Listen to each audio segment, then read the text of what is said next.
Donc je m'appelle Daniel Gilles, donc je suis maire de Soult depuis, ça fait 11 ans. J'ai mes racines sur ce territoire, mais moi je suis parti travailler pendant 15 ans dans des entreprises un peu dans toute la France et puis pas mal à l'étranger. Avant j'étais mécanicien motoriste. Je travaillais pour des constructeurs automobiles, dont Peugeot Sport en championnat du monde des rallyes, donc je construisais les moteurs de course.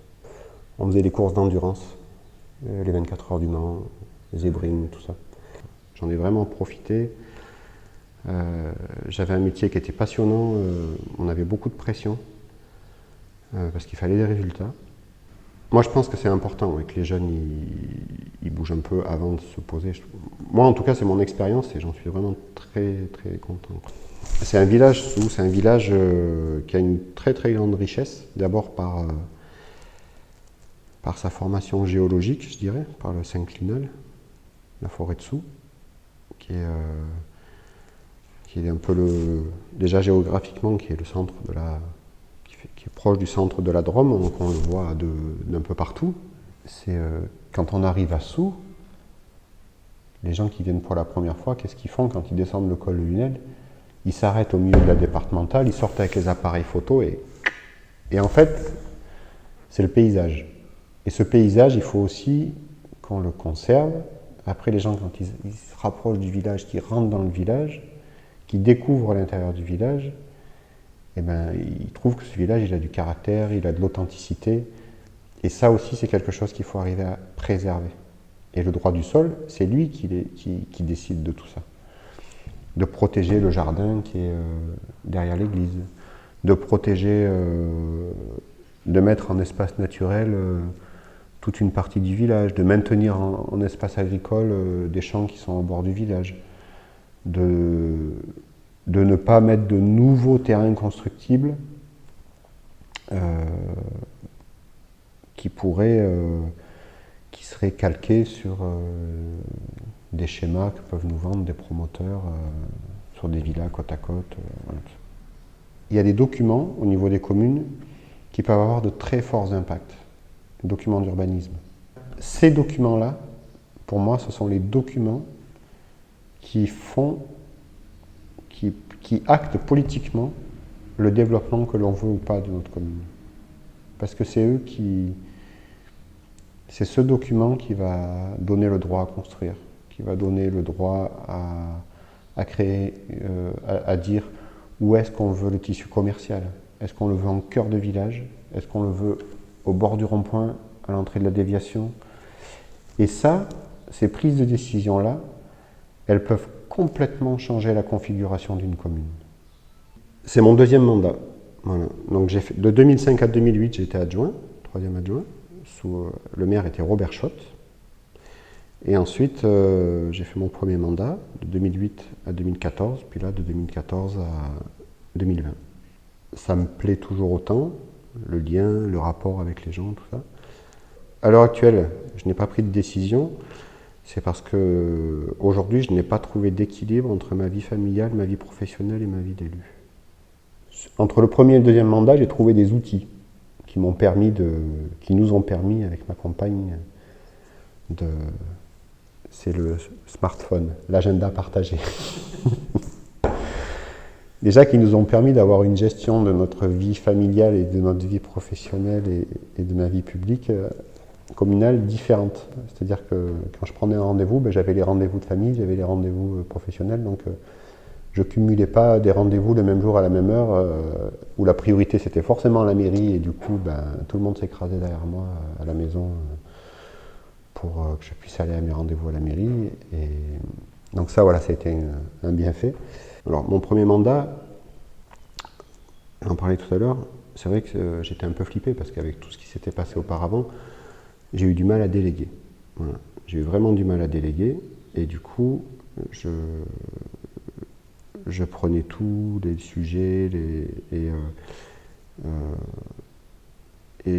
c'est vrai que ça a été un mandat assez intense en termes de présence à la mairie, de présence en réunion, tout ça. Par contre, sur mon deuxième mandat, j'ai beaucoup plus délégué. Et je me suis remis en question par rapport à la façon dont je gérais la commune. Et j'ai eu la chance aussi, sur mon deuxième mandat, d'avoir énormément de compétences. Et puis un conseil municipal qui avait un réel engagement aussi. Voilà. Et Jean-Célèbre m'a proposé de rentrer au bureau. Et là, pendant 6 mois, j'ai observé, écouté, et je n'ai rien dit. Et j'ai découvert la vie de l'intercommunalité, le pouvoir de l'intercommunalité, les compétences de l'intercommunalité, les compétences communales. Et là, j'ai vraiment pris, voilà, ça m'a pris la main et c'est monté jusqu'à l'épaule, quoi. Ça m'a passionné. Ouais. Il faut qu'on arrête de déshabiller les communes de leurs compétences, puisque si c'est pour arriver à n'avoir qu'à gérer l'état civil, ça ne sert plus à rien d'avoir des élus dans les communes.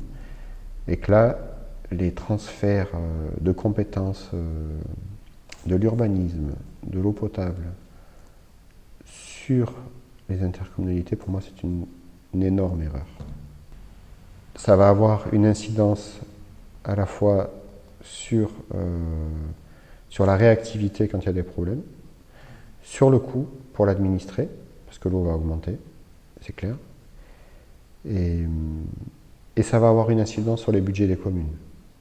Je pense que ça va déstructurer beaucoup de choses et puis ça va éloigner l'élu de terrain des problématiques d'eau potable, qui renverra systématiquement la barre à l'intercom en disant on n'a plus la compétence, et ça va être le cafouillage total. Alors, moi, l'intercommunalité, je trouve que c'est un très bel outil. C'est un outil de développement. Mais moi, je l'arrêterai là.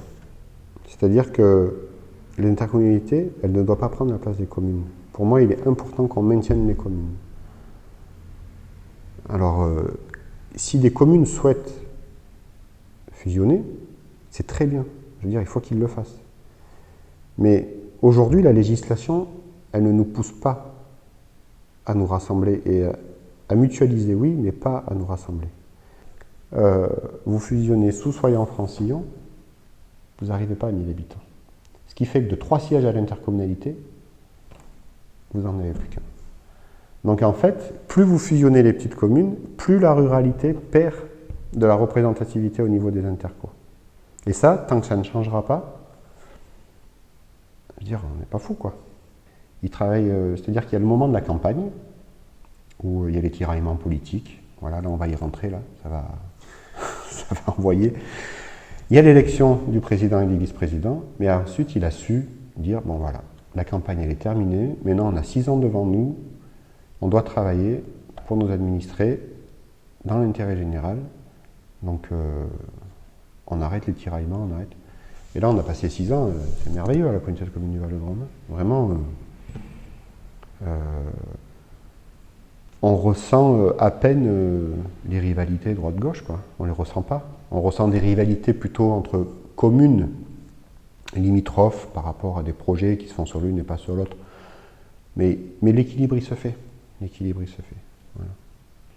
Vous prenez l'axe de la vallée du Rhône, vous faites une parallèle de 15-20 km, vous avez 90% de la population de la Drôme, du département de la Drôme. Et après, quand vous allez jusqu'aux Baronnies, jusqu'à l'extrême est du Vercors, eh ben, vous avez plus que 10% de la population. Mais par contre, vous avez 90% du territoire, là. Et voilà.